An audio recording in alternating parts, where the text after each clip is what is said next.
សួស្តីបងប្អូនអរគ្នាថ្ងៃនេះខ្ញុំមកបង្ហាញពីការផ្លាស់ប្ដូរថ្មទៅលើ iPhone 13 Pro Max ដោយសារតែបងប្អូនគាត់គឺជាម៉ូចាស់ដែលគាត់មកពីខេត្តណាហើយគាត់ធ្លាប់មកធ្វើនៅកន្លែងខ្ញុំ3គ្រឿងហើយទាំងមួយគ្រឿងហ្នឹងដែលពីមុនគាត់ធ្វើទៅលើ memory iPhone 11ទៅឡើង memory នឹងដូរថ្មហើយសម្រាប់ជាក់ស្ដែងទៅលើ iPhone 13 Pro Max នេះគឺគាត់យកមកធ្វើការផ្លាស់ប្ដូរថ្មជាប្រភេទអំពែធំដែលថ្មរបស់គាត់គឺនៅក្នុង setting គឺថ្មរបស់គាត់អត់ទាន់ alert mistake ទេប៉ុន្តែគាត់ថាថ្មអត់សូវកាន់អញ្ចឹងណាអញ្ចឹងគាត់សម្រាប់ឲ្យយើងធ្វើការផ្លាស់ប្ដូរជូនគាត់ហ្មងហើយ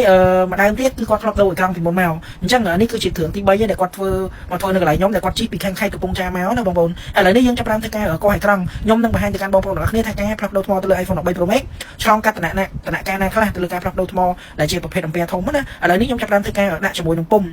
ដើម្បីធ្វើការកោះយកអេក្រង់វាចេញមកណាបងប្អូន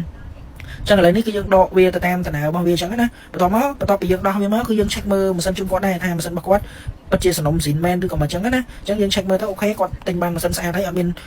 flop proof ឬធ្វើពីមុនទេគឺសំណុំរបស់គេចឹងណាចឹងឥឡូវនេះយើងចាប់ផ្ដើមធ្វើការដោះខ្ចៅបានន័យថាយើងដោះខ្ចៅពាក់ព័ន្ធជាមួយនឹងថ្មជាមួយនឹងអេក្រង់ចេញសិនដើម្បីរៀបចំធ្វើម៉េចធ្វើមកស្អាតជូនគាត់ចឹងណាទៅលើការផ្លាស់ប្ដូរថ្មរបស់យើងឥឡូវនេះយើងចាប់ផ្ដើមធ្វើការដោះស្នាប់ខ្ចៅនីមួយៗដែលពាក់ព័ន្ធជាមួយនឹងអេក្រង់ហើយរាល់ការធ្វើរបស់យើងបងប្អូនគឺយើងបញ្ជាក់តិចទៀតគឺយើងមានការធានាត្រឹមត្រូវអញ្ចឹងណាហើយប្រព័ន្ធការពារទឹកអីគឺយើងរៀបស្អាតដូចការបង្ហាញនៅក្នុងវីដេអូនេះអញ្ចឹងឥឡូវនេះខ្ញុំចាប់ផ្ដើមធ្វើការកោះថ្មចាស់មកហើយដែលថ្មដែលគាត់ប្រាប់ថាអត់សូវកាន់ហ្នឹងណាដែលទំហំថ្មដែលយើងផ្លាស់ប្ដូរហ្នឹងគឺធំជាងថ្មអំពែស៊ីនរបស់វាអញ្ចឹងណាអញ្ចឹងបន្ទាប់ពីយើងកោះថ្មហើយគឺយើងដូចបញ្ជាក់អញ្ចឹងគឺយើងរៀបចំមកស្អាតស្កុតនេះគឺជាប្រភេទស្កុតកែវស៊ីនរបស់វាអញ្ចឹងណាអញ្ចឹងគឺយើង remove ចោលទាំងអស់នៅលើតួទូ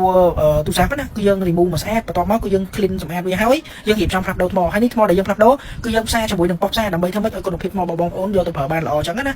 ហើយនេះគឺយើងចាប់ផ្ដើមផ្សារវាជាមួយនឹងប៉ុកផ្សារហ្មងបងប្អូននេះគឺយើងធ្វើការអុជវាចឹងឯងហើយបន្ទាប់ពីការធ្វើរៀបចំអញ្ចឹងហើយគឺយើងរៀបនឹងក្បាលថ្មហ្នឹងគឺរៀបឲ្យដូចទៅដើមទៅដោះរបស់ស៊ីនរបស់វាអញ្ចឹងណាបងប្អូនហើយកហ្នឹងក៏ជាប្រភេទស៊ីនដែរហើយនេះគឺជាការរីកទិន្នន័យដែលធ្វើឲ្យទូរស័ព្ទហ្នឹងឡើងទៅដល់ 100% វិញក្រោយពីការផ្លាស់ប្ដូរថ្មហើយបញ្ជាក់តិចទៀតបងប្អូននេះគឺជាស្កុតដែលយើងលំូចោលបាញ់ណាអញ្ចឹងគឺយើងអុតភ្ជាប់ទៅជាមួយនឹងថ្មដើម្បីធ្វើម៉េចយើងអត់ចាក់កែវទេគឺយើងរៀបស្កុតប្រភេទស៊ីនរបស់វាអញ្ចឹងទៅវិញដើម្បីបិទជាប់ជាមួយនឹងទូរស័ព្ទរបស់យើងទៅគឺវាកាន់ជាប់បានល្អយើងប្រើរយៈពេលយូរប៉ុណ្ណាក៏ដោយក៏វាយើងប្រើយូរទៅក្លុកអត់លឺក្លុកដែរបើមិនជាយើងចាក់កែវប្រើយូរទៅអាចពេលខ្លះបិទអត់ជាប់អត់អីវាអាចប្រើទៅក្លុកទៅក្លុកនៅក្នុងទូរស័ព្ទរបស់យើងណាហើយនេះគឺជាប្រព័ន្ធវ៉ាត់ព្រូហ្វគឺយើងរីមូវចោលហើយគឺយើងរៀបចំឲ្យគាត់ថ្មីដែលប្រព័ន្ធការពារទឹកនេះគឺយើងរៀបចំមកស្អាតជូនគាត់ហ្មងណាបងប្អូនគឺយើងរៀបលម្អិតលម្អន់ណានៅក្នុងការធ្វើរបស់យើងគឺយើងធ្វើម៉េចធ្វើឲ្យបានភីវស្អាតអញ្ចឹងណានេះវត្តព្រុសវាគឺយើងរៀបឲ្យត្រូវក្លុកកលាក់របស់វាទាំងអស់អត់ឲ្យខុសទេហើយសម្រាប់ការធ្វើរបស់យើងដូចយើងបញ្ជាក់ពីដើមអញ្ចឹងគឺយើងព្យាយាមធ្វើម៉េចធ្វើមកស្អាតដូចបោះស៊ីនដែល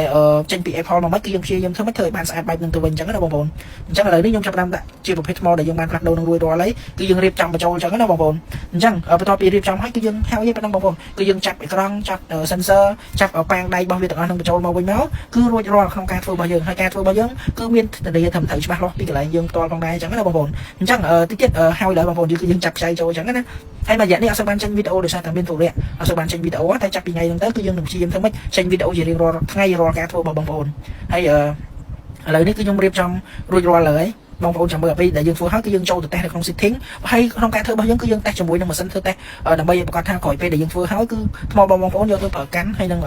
ក្នុងការដែលយើងធ្វើគឺយើងតេស្តជាមួយនឹងម៉ាស៊ីនធ្វើតេស្តដើម្បីឲ្យប្រកាសថាអំពែដែលរត់ចូលទៅថ្មហ្នឹងគឺគ្រប់ចំនួនដូចដើមវិញក្រោយពីការធ្វើរបស់យើងណាឥឡូវនេះគឺរួចរាល់ហើយបងប្អូនសម្រាប់ការធ្វើរបស់យើងគឺយើងភាគរយគឺអត់មាន alert mistake ទេ